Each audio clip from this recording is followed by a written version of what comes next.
안녕하세요. 절대절세TV 박성진 세무사입니다. 촬영을 준비하는 오늘은 2021년 4월 30일인데요. 오늘은 고 이건희 삼성그룹 회장님의 상속세 신고 마감일이기도 합니다. 그래서 제가 삼성그룹의 상속세에 대한 컨텐츠를 준비해 보았습니다.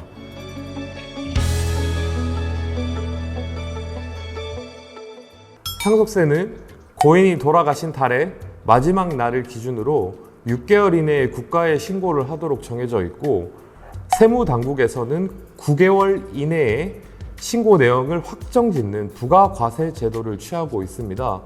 법인세나 소득세와 다른 점은, 법인세와 소득세는 납세자가 신고를 통해서 세액이 확정되고 신고 접수가 되고 끝나는 건데, 상속세는 납세자의 신고서를 세무당국에서 한 번 더 검토한다는 차이가 있는 거죠.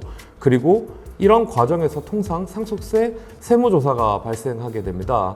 따라서 삼성그룹은 4월 말까지 상속세 신고를 했으나 국세청에서 세금을 확정짓는 과정에서 세액의 변동이 있을 수 있습니다. 상속세는 상속인들이 상속받는 재산에 대해서 부과되는데요. 고 이건희 회장님의 금융재산의 경우에는 삼성전자 2억 4,900만 주, 삼성 SDS 9,700주, 삼성물산 542만 주, 삼성생명 4,150만 주로 알려져 있으며, 세법상 해당 주식에 대한 평가를 해보면 금융재산만 18조 9천억에 이릅니다. 이 외에도 고 이건희 회장님이 보유한 미술품은 시가 감정이 어려우나 약 3조 원의 가치로 평가되는 것으로 알려져 있으며, 외에 부동산과 현금 등 4조 원의 자산을 보유하고 계신 것으로 알려져 있습니다. 이에 총 상속 대상이 되는 자산은 26조의 규모로 알려져 있으며, 상속세를 계산할 때 금융재산의 경우에는 상속이 시작된 날 전후 2개월간 종가의 평균을 기준으로 거래를 하게 되고, 계산된 금액의 20% 할증을 하게 됩니다. 그래서 삼성가에서 상속되는 총 재산은 26조 원이나 금융재산에 대한 할증 평가를 반영하면 상속세 계산을 위한 재산은 29조 원에 이르게 되는 거죠.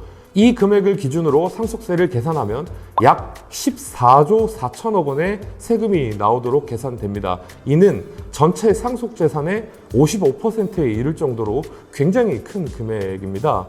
이에 아마도 삼성전자에서는 고 이건희 회장님이 보유하신 미술품을 국가에 기증하기로 결정하셨고, 국가에 기증하는 재산에 대해서는 상속세는 비과세 되도록 되어 있습니다. 이렇게 비과세 되는 점을 고려하면 상속세는 12조 9천억으로 줄어들게 됩니다. 고 이건희 회장님께서 보유한 전체 재산 중 금융재산이 차지하는 비율이 73%에 이르고, 금융재산의 경우 제가 설명드린 바와 같이 종가의 평균에 따라 가치가 변동이 되는 점을 고려하면 금융재산의 평가 크기가 상속세 금액에 굉장히 큰 영향을 미친다고 볼 수가 있는데요. 여러분들께서도 잘 알고 계시겠지만 코로나 바이러스 이후 급격하게 증시가 올라갔던 점을 고려하고, 그런 시기에 맞물려서 이건희 회장님께서 돌아가신 점을 고려하면 이러한 어떤 증시의 급격한 상승이 삼성전자의 상속세 변동에 미친 영향을 대략적으로 계산해 볼 수가 있습니다. 그래서 제가 계산을 해 보았는데요. 코로나 바이러스가 본격화되기 이전인 2019년 12월 말 종가 기준으로 이건희 회장님의 금융재산을 평가해서 상속세를 계산하면 18조 1천억 가량으로 계산이 됩니다. 코로나 바이러스 이후 18조 9천억 가량으로 계산되는 점을 감안하면 약 8천억의 세금이 증가된 것으로 확인할 수 있는데요. 이러한 점을 두고 일부 언론 등에서는 동학개미가 삼성전자의 상속세를 수천억을 올렸다, 이렇게 농담삼아 표현하기도 하는데, 그래서 제가 한번 확인을 해봤습니다. 2020년 3월 25일 기준 삼성전자의 종가는 42,950원 정도가 되고요. 이때가 코로나 바이러스로 인한 공포심으로 한국 증시가 갑자기 폭락했던 거의 저점입니다. 특히나 삼성전자의 거의 저점이고, 여기서부터 고 이건희 회장님의 상속세 계산 기준일이 2020년 12월 22일까지 쭉 가파르게 상승을 했는데, 삼성전자의 2021년 12월 22일 종가를 보면 72,300원입니다. 약 68%가량의 주가 상승이 일어난 셈이 되고요. 이 기간의 매수세를 살펴보면 개인 투자자가 약 5,200만 주를 매수하고 기관 투자자가 7,800만 주를 순매도했으며 외국인이 2,600만 주를 매수했습니다.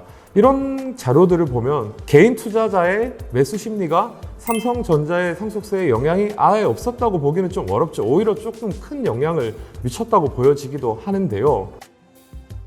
절대 절세. 어쨌든 이번에 삼성전자가 내는 세금의 규모는 가히 어마어마해서 전 세계에서 놀라는 정도의 수준인데요. 1조에 대한 경제적 가치를 생각할 때 저도 마찬가지겠지만 여러분들께서도 1조가 도대체 얼만데? 라는 생각을 많이 하실 텐데 제가 재미있는 자료를 본 적이 있습니다. 단군 시대 때부터 지금까지 하루에 60만 원씩 써도 원금이 남아있을 정도의 금액으로 보시면 됩니다. 그만큼 이번에 삼성에서 납부하게 되는 상속세의 규모는 가히 상상을 넘어서는 수준인데요. 이런 소중한 세금이 좋은 곳에 바르게 쓰였으면 좋겠습니다. 제가 준비한 컨텐츠는 여기까지입니다. 이상 절대절세TV 박성진 세무사였습니다. 감사합니다.